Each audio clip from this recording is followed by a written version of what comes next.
बोलिए करवा चौथ मैया की। भक्तों, पावन करवा चौथ का त्योहार मेरी सभी सुहागिन बहनों और माताओं का पवित्र त्योहार है। इस दिन सभी सुहागिन माताएं बहनें अपने अपने पतियों की लंबी आयु एवं अखंड सौभाग्य हेतु चंद्रमा का पूजन करती हैं।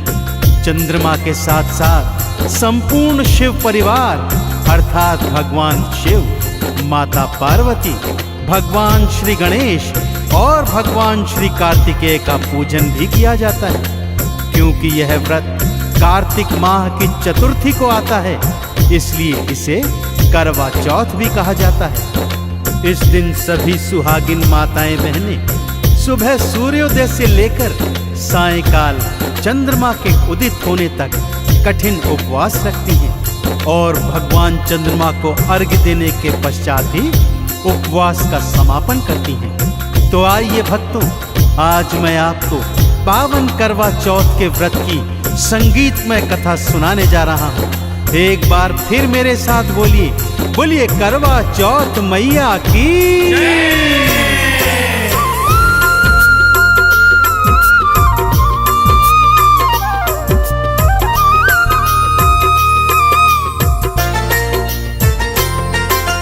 करवा चौथ की कथा सुनाओ, करवा चौथ की कथा सुनाओ, सुन लो लगा कर ध्यान। सदा सुहागिन रहती बहन पाती हैं वरदान। बोलो करवा मैया की जय, बोलो करवा मैया की जय। बोलो करवा मैया की जय, बोलो करवा मैया की जय।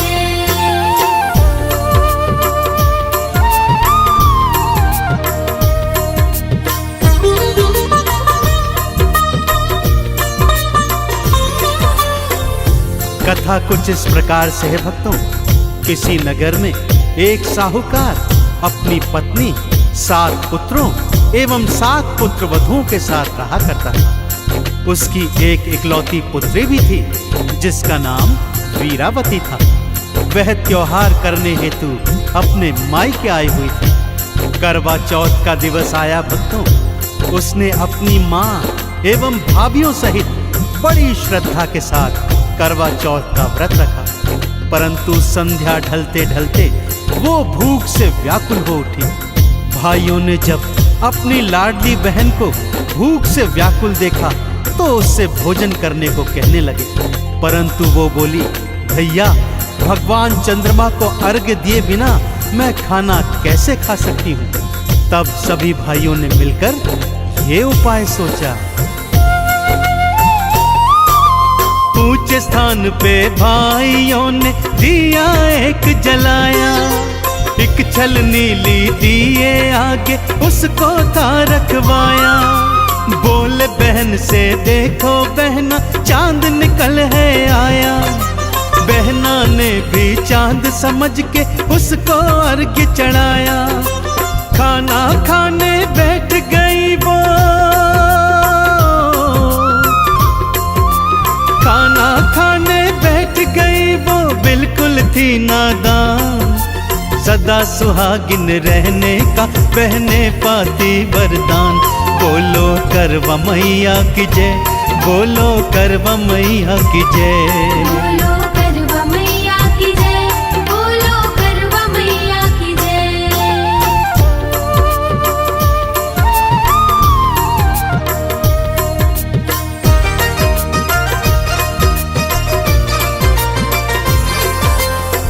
छलनी के पीछे जलते दिए को चंद्रमा समझकर बहन ने अर्घ्य चढ़ाया और खाना खाने बैठ गई भक्तों। जैसे ही पहला कौर खाया उसे छींक आ गई। जैसे ही दूसरा कौर मुख में डाला तो उसमें बाल निकल आया भक्तों। और ज्यों ही तीजा कौर खाने लगी कि तभी समाचार मिला कि उसका पति मृत्युशैया पर है। वो यह सुनकर तुरंत अपने ससुराल जाने लगती है। माँ उसे कपड़े देने के लिए बक्से में ज्यों ही हाथ डालती है तो पहले सफेद और फिर काले वस्त्र निकलते हैं। माँ का हृदय आशंकित हो उठता है। माँ पुत्री को समझाती है, हे बेटी, मार्ग में जो मिले उसके पांव छूते हुए जाना, और जो सदा सुहागन का आशीर्वाद दे तुरंत पल्लू में गांठ लगा लेना। वीरावती ससुराल पहुंचती है भक्तों। द्वार पर छोटी ननद खेल रही है। उसके पैर छूते ही ननद उसे सदा सुहागिन होने का आशीर्वाद देती है। वीरावती तुरंत पल्लू में गांठ लगा लेती है, परंतु भीतर जाती है तो क्या देखती है कि उसका पति तो मर चुका है। उसका मृत शरीर भूमि पर पड़ा है, परंतु वो विलाप नहीं करती। वो सबसे कहती है कि मेरे पास तो माँ का आशीर्वाद है, इन्हें कृपा करके मत जलाइए, मैं इनके साथ रहूंगी और एक दिन इन्हें जीवित कर दूंगी। उसे सब पगली जान शमशान के पास पति के शव के साथ एक झोपड़ी में छोड़ देते हैं। और आगे क्या होता है भक्तों, आइए ध्यान से सुनते हैं। पति के शव के साथ में रहती, उसकी सेवा करती, हर महीने की हर चौथ को व्रत वो रखा करती। छोटी ननद खाना दे जाती, खाकर जीवित रहती। हर चौथ को माता से बस एक ही बात वो कहती, हे चौथी मैया लौटा दो, हे चौथी मैया लौटा दो मेरे पति के प्राण। सदा सुहागिन रहने का तो पाती है वरदान। बोलो करवा मैया की जय, बोलो करवा मैया की जय। बोलो करवा मैया की जय, बोलो करवा मैया की जय।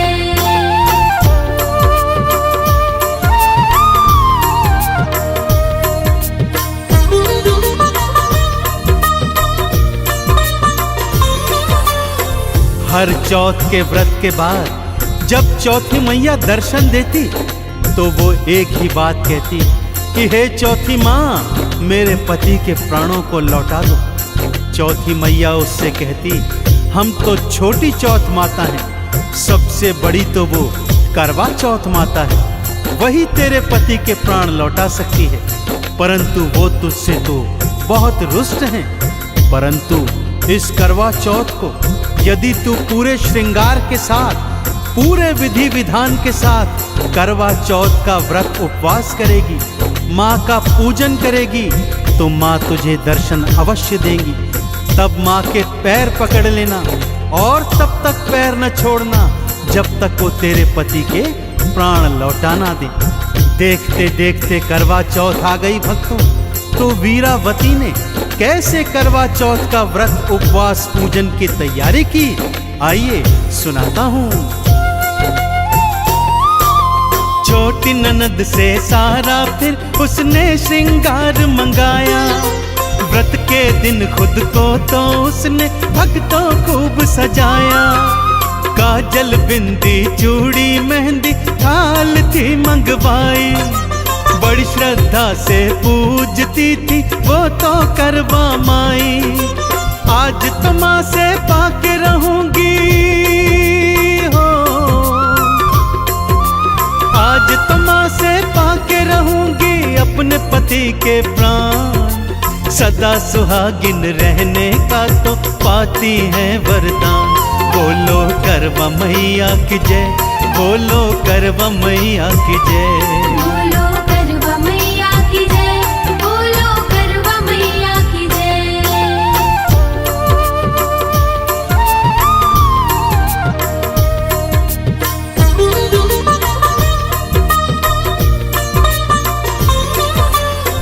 करवा चौथ के दिन उसने बड़ी श्रद्धा के साथ सुबह स्नान ध्यान कर स्वयं को 16 श्रृंगार से सजाया और करवा मैया की पूरी भक्ति से उपासना करने लगी। करवा मैया ने उसकी भक्ति से प्रसन्न होकर उसे दर्शन दिए और माँ यह बोलती भी आई कि करवोले करवोले, 7 भाइयों की प्यारी बहना करवोले, घड़ी बुखारी करवोले। वीरावती ने माँ के पांव पकड़ लिए भक्तों और बोली, हे माँ, यदि आप मेरी भक्ति से प्रसन्न हैं तो मेरे पति के प्राण लौटा दीजिए। माँ बोली, अरे तू तो दिन में चांद उगाने वाली है, घड़ी भुकारी है, 7 भाइयों की लाडली बहना है, फिर भला तुझे मेरी कृपा की क्या आवश्यकता। परंतु वीरावती ने माँ के पांव नहीं छोड़े। भक्तजनों, करवा मैया तो दाती हैं, दयावान हैं, सो उन्होंने वीरावती पर दया की। उससे थोड़ा काजल और सिंदूर मंगवाया। छोटी उंगली से काजल और सिंदूर का छींटा ज्यों ही पति के शव पर डाला, पति मैया मैया कहकर जीवित खड़ा हो उठा। दोनों ने करवा मैया के चरण पकड़ लिए और माँ की जय जयकार करने लगे।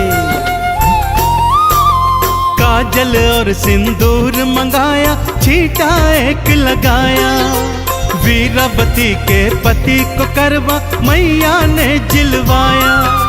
जाते जाते झोपड़ी में माँ ने लात लगाई, एक पल में जो झोपड़ी थी उसको महल बनाई। अंतर ध्यान हुई मैया फिर हो, अंतर ध्यान हुई मैया फिर दे करके वरदान। सदा सुहागिन रहने का तो पाती है वरदान। बोलो करवा मैया की जय, बोलो करवा मैया की जय। बोलो करवा मैया की जय, बोलो करवा मैया की जय।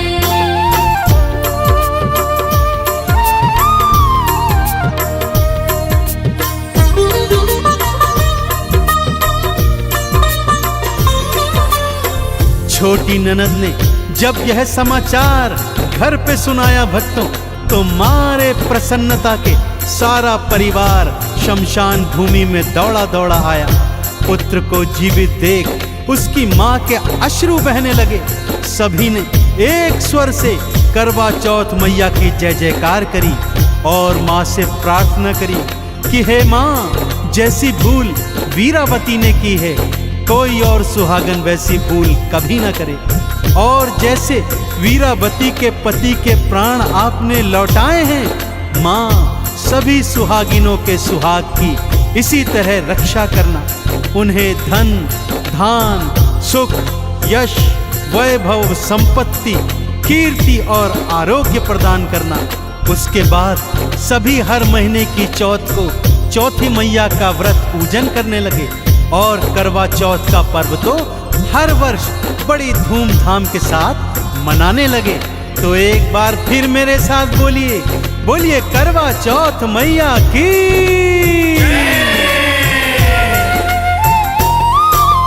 हर सुहागिन के सुहाग की मैया रक्षा करना, यश वैभव आरोग्य कीर्ति धन और दान भी देना। जैसा दंड वीरा को दीना, किसी और को न देना। हर सुहागन पे है माता अपनी कृपा करना। चंदन तिलक लगा कर करते हो, चंदन तिलक लगा कर करते हम तेरा गुणगान। सदा सुहागिन रहने का तो पाती है वरदान। बोलो करवा मैया की जय, बोलो करवा मैया की जय। बोलो करवा मैया की जय, बोलो करवा मैया की जय।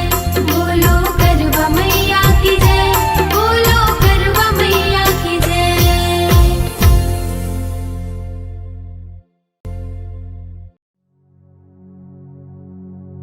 करवा चौथ व्रत कथा। हर एक त्योहार को मनाने के पीछे एक ठोस वजह और कहानी होती है। महिलाओं के द्वारा पति के कल्याण के लिए रखे जाने वाले पर्व करवा चौथ की भी अपनी एक कहानी है, जिसे स्त्रियां कथा के रूप में व्रत के दिन सुनती हैं। वैसे तो करवा चौथ की कई कहानियां हैं, परंतु सबका मूल एक ही है। कहा जाता है कि करवा चौथ के दिन व्रत कथा का पढ़ा जाना काफी महत्व रखता है। ये प्रथा सदियों से चली आ रही है और सभी विवाहित महिलाएं इसका पूर्ण रूप से पालन करती हैं। व्रत कथा। कार्तिक कृष्ण पक्ष की चतुर्थी को करवा चौथ कहते हैं। इसमें गणेश जी का पूजन करके उन्हें पूजन दान से प्रसन्न किया जाता है।